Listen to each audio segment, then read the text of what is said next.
You know, I can't wait for Rigathi Gachagwa's comeback on this.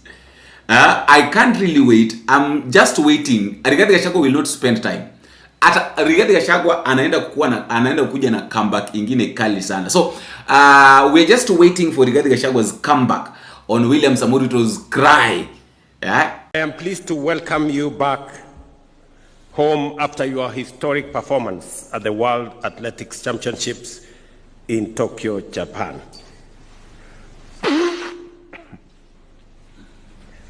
You have to forgive me. This this is a very emotional moment. I don't know why. Welcome back, ladies and gentlemen, and thank you very much, fellow Kenyans, for your greatest support. You know, let me start by saying this, that for you to have a country that is not growing, then it is very easy and very possible for you to elect or leaders who doesn't care about developments. That is the only way that you'll have a failed. For you to have a failed country is very simple. Just elect people who don't care about development, who don't care about the interest of Kenyans, but they only care about their own interest. Why am I saying this? I'm saying this because what is going on, what has been going on, you know, since these guys were elected and all that. Anyway, that is just what that is just a statement that I was making. As we get into this discussion, fellow Kenyans, I've got three things to talk about. Number one, I've really watched Murkomen, the way Murkomen is walking, and I was like, okay, Murkomen is the boss. He's the real boss that right now we have in this country, that even his walking style, you know, the walking style of Kipchumba Murkomen tells you that this guy anajiona ya kwamba ye tayari amefika. You see, like there is nothing you can tell him. He's the boss, he's the G, wanasema kwamba is the OG. Ya kwamba hakuna kitu ambacho unaweza ukamwambia. Just look at the way Murkomen is walking. So we should do more now after this. Sasa? Uko sawa? Usalama iko sawa? Okay. Naona kuna ati? Naona unapambana na kazi. Okay. The second story is I've seen a lot of people talking about William Samoei Ruto's cry. The truth of the matter is that tumeingia ile season, I want us to understand something, that tumeingia ile season that leaders wants to be so much emotional that okay, for them being emotional is simply because they want sympathy from us. Yani mtu anaweza amue na alie. It is not the first time that William Ruto is crying, or it's not the first time that William Ruto is talking about being emotional. I've seen a lot of people condemning that. Wengine wanasema kwamba oh, vipindirezi imeanza. A lot of people have been talking about William Samoei Ruto's reaction or action while he was seen crying while receiving the people from Tokyo. You know, this kind of thing sometimes you just sit down and ask yourself. So these guys are doing this because they know very well that election is around the corner. Some people are saying that we are not buying into those tears ever again. Some people are saying that mambo madogo, crocodile tears. Sasa no, this one I won't read. Mwingine anasema kwamba uzuri tushamgundua, milishaji kalia, fake zoologists. This time we are not boarding, you know less, we ain't buying sympathy one time. A lot of people have been talking about this. I've seen a lot of people talking about William Ruto saying that he's so much emotional after receiving the Kenyan athletes who went to Tokyo. But my question has been this: why now? Why pretend that right now you're so much emotional that you are crying simply because you are talking to the people? You know, some of these things that these guys are doing, you sit down and you ask yourself, boss, what are you really doing? Like, can you imagine William Ruto crying na watu wanamuona, alafu anasema kwamba ati niko so much emotional, you know.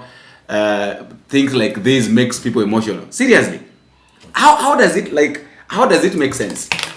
No, to you, does it really make sense? Wewe unaona William Ruto analia, na ni kweli analia, nakumbuka one of the times that William Ruto was spotted crying one of the past years.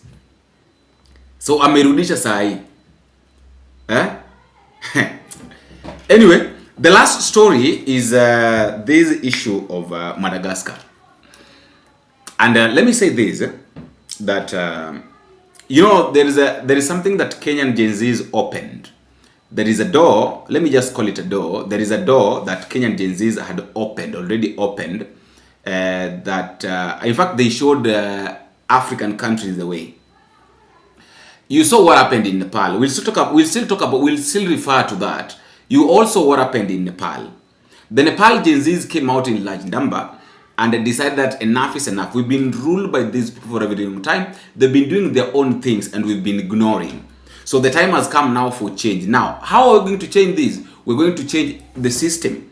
It means that everybody who has been in the system is going home. Now, it also happened in Morocco. I don't know how Morocco guys, whether they succeeded or not, but I don't think if they're still in that process. It also went to Nigeria.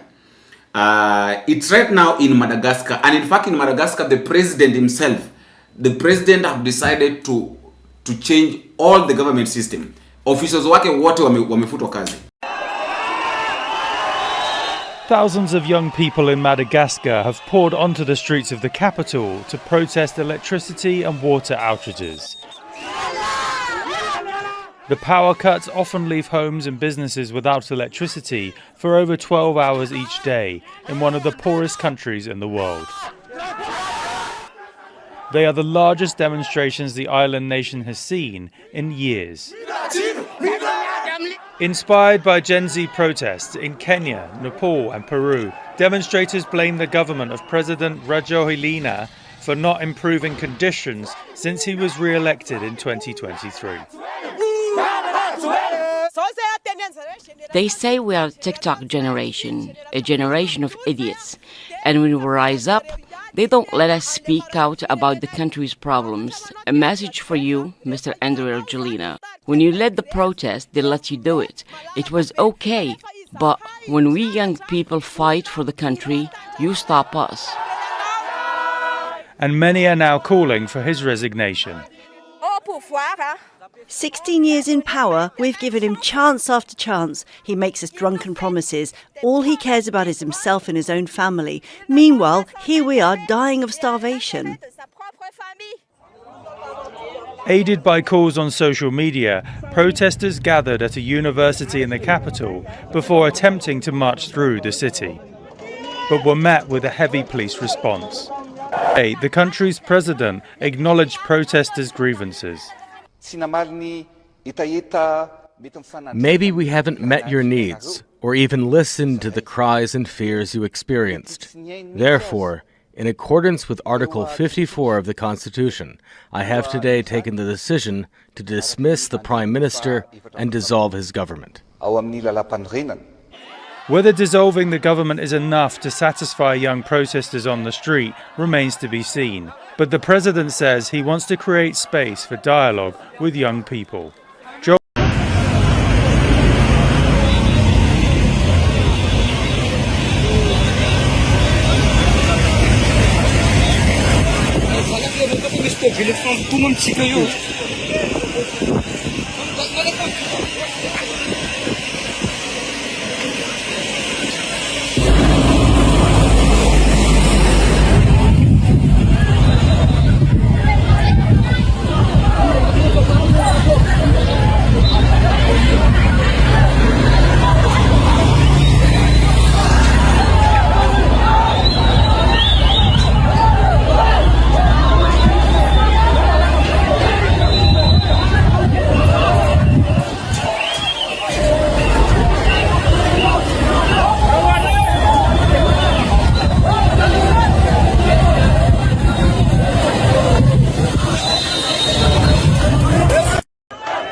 So my question was this: can this thing happen in Kenya too?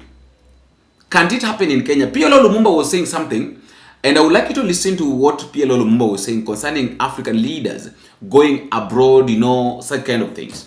The world met in New York, the General Assembly.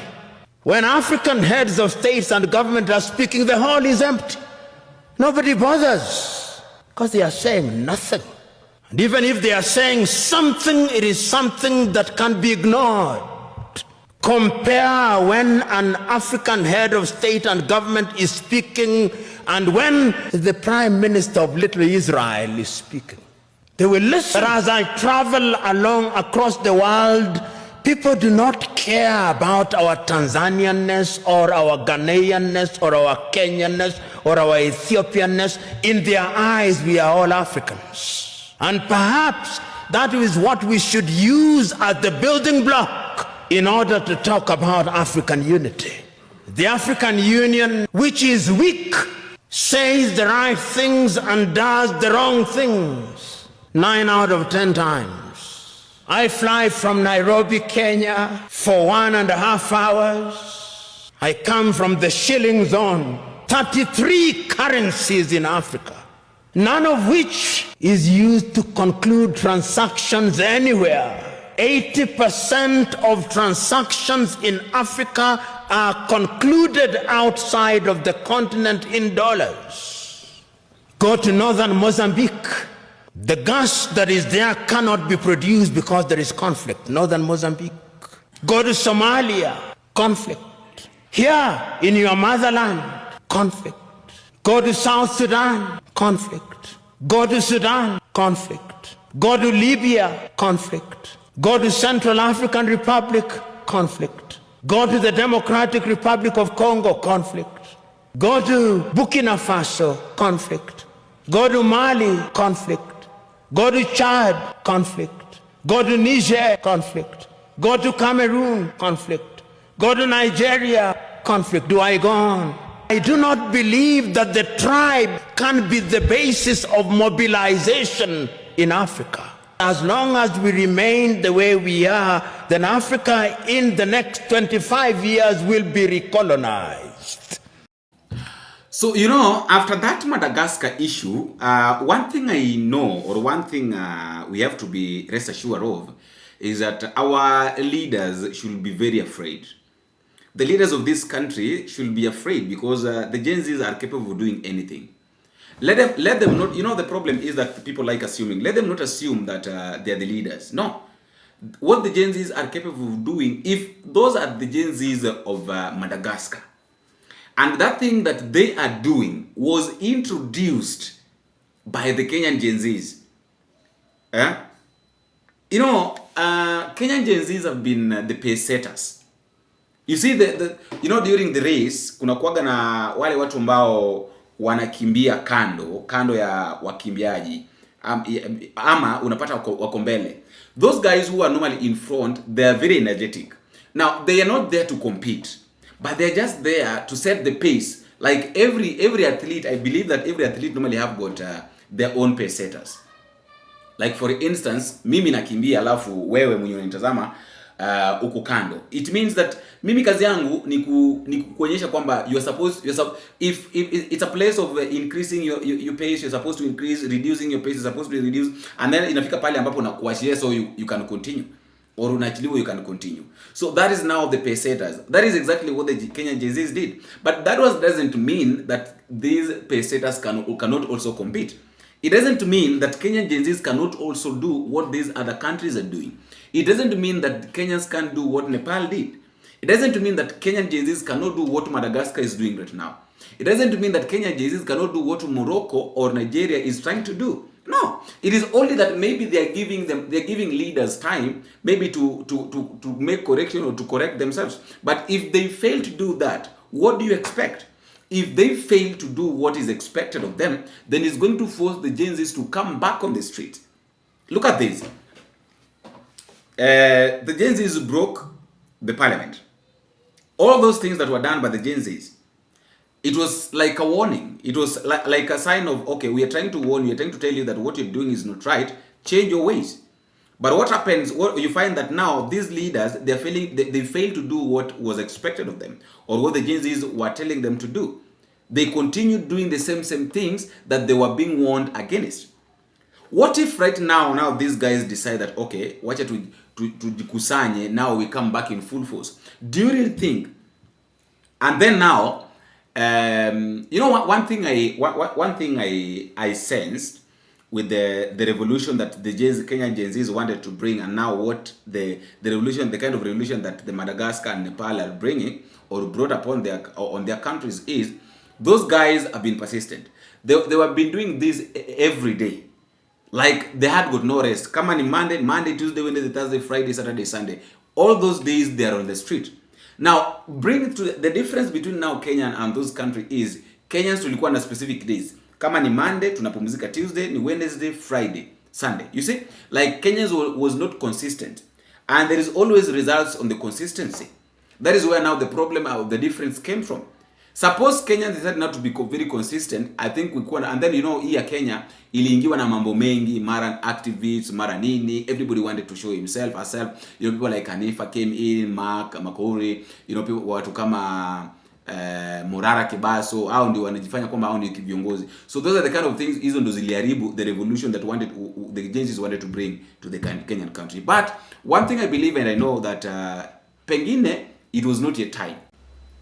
Now, before I give you time at the comment section, fellow Kenyans, to also tell me what you think, I would like to say this, that, you know, we are at that point whereby leaders, whereby our politicians wants to fake things.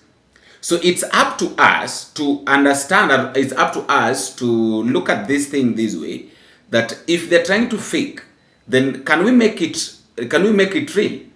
Now, by make it real means, let us go there, take register as voters. After registering as voters, what are we going to do next? We're going to take them home. Okay, if they know, or maybe if they feel like they can't be taken, they can't be chased away, then the only way that these guys can be taken home is through the ballot. Let us during the election, let us come out in large number. I know they are going to try their level best to change the systems, to change everything, but now the question is, if they change this, what are we going to do as Kenyans to make sure that whatever they're trying to change does not affect us? They're trying to come up with the issue of iris scanning, whereby they scan the eye. By scanning the eye, this is what they're trying to do. They're trying to make the Gen Zs feel, because you know, Gen Zs love things that are straightforward. The Gen Zs millennials wanapenda vitu ambazo ziko real. So when they come with a different idea which cannot be bought by the Gen Zs are going to boycott the registration. And by that, they will have succeeded. So the only way that all of us can make sure that these things work is by also pushing the agenda of let us go there, vote. You know, they're going to use, wako kwa ile harakati ya kutafuta njia ambayo wanaweza wakatumia kuhakikisha kwamba vijana hawajitokeza kwenda kuchukua kura.